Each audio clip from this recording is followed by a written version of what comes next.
Congratulations, Mr. and Mrs. Schenk. This is John from Lakeshore RV Center. I'm going to be walking around just showing you some of the basics on your fifth wheel. So first thing we're going to notice up front here is we got a breakaway cable. This doesn't really apply much to you guys because you're going to not be towing it. You're going to have to leave it at the campground, but you want to make sure that's always pushed in because it can drain the battery and also lock up the brakes. Next thing is we've got our battery disconnects in this front compartment. Those battery disconnects are important because when you shut off power to those, it shuts off power to the entire camper. You want to have those turned on the green position. As you can see, the arrow indicates the green position right there. And this is the level where you should have your hydraulic fluid when all your slides are out. You do have your new batteries that are located in that compartment. They should be charged up for you. Go around here to the side. We've got our auto leveling. You'll notice on your auto leveling, the button to the far right activates the power for that up and down arrow keys.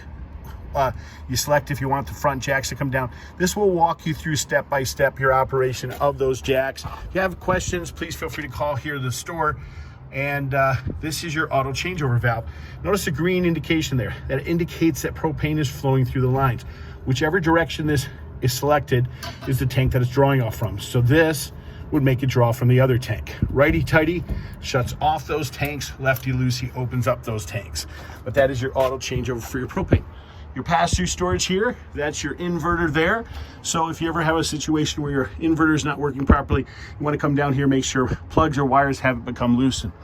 This is your docking center. This is where your water hookups and things are controlled for. Exterior shower, water heater bypass, winterization system where it draws antifreeze actually into the camper. This is your fresh water connection. These are your tank flushes, which are located down here. Normal flow operation, fresh water connection. If we're drawing off our tank, it's pretty straightforward. It says tank fill. That's when you want to fill your tank from your city water connection up there. Again, this will walk you through the winterization process and everything step by step. These are your low points. These simply drain the lines from underneath there. Notice the water that came out. We've tested the system. Your furnace exhaust, do keep the little ones away from that as it can become hot. So it is a good idea to make sure that nobody touches that.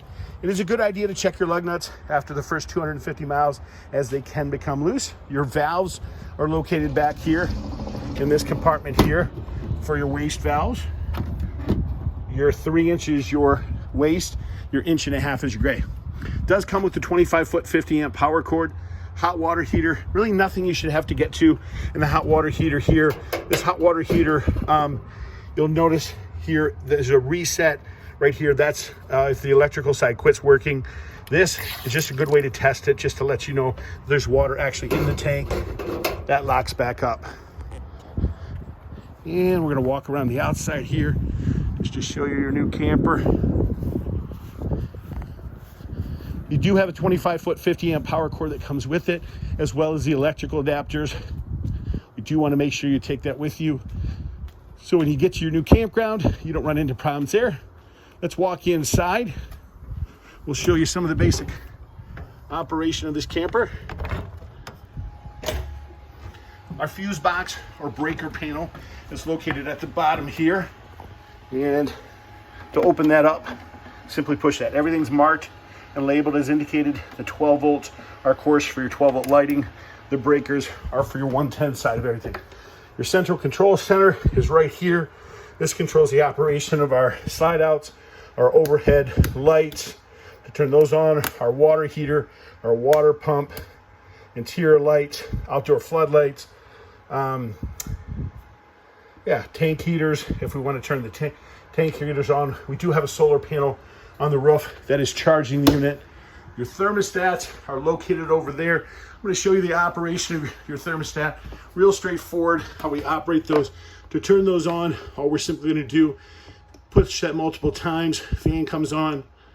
That's the cool air right there, low. We're going to turn the auto fan on, select our desired temperature, and then the AC is going to kick on here pretty quick. We do have ground fault plugs throughout the unit. That's these plugs right here.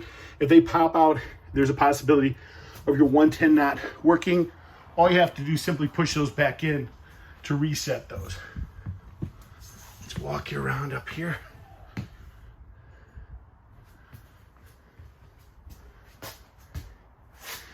You do have to be plugged into 110 to operate Your recliners, you can see the 110 plug back there. If they ever quit operating, you check that plug just to make sure.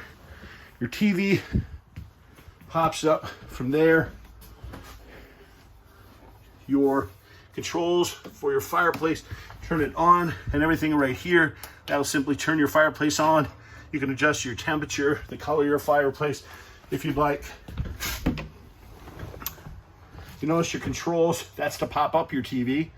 That's where your TV's hooked up. The yellow stickers indicate everything that's controlled by your solar panel. So it's important to note, if you see yellow sticker on an outlet, that means it works through your inverter system, so it can operate the other way.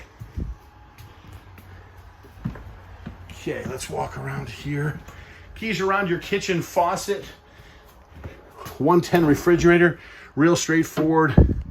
The controls are right up there for the operation of that. Owner's manuals in that as well. This is a lock, so when you're traveling down the road, you want to have that installed in the door here to keep those doors from opening.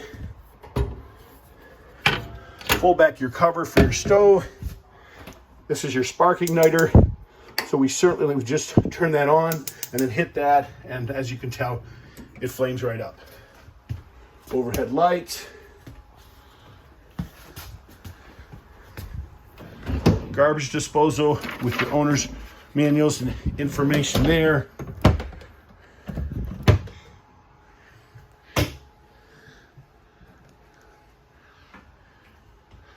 Your chairs, you want to make sure they're securely fastened before you take off. Your tools for your vacuum system are typically located underneath your bed, just so you know. Walk in here real quick.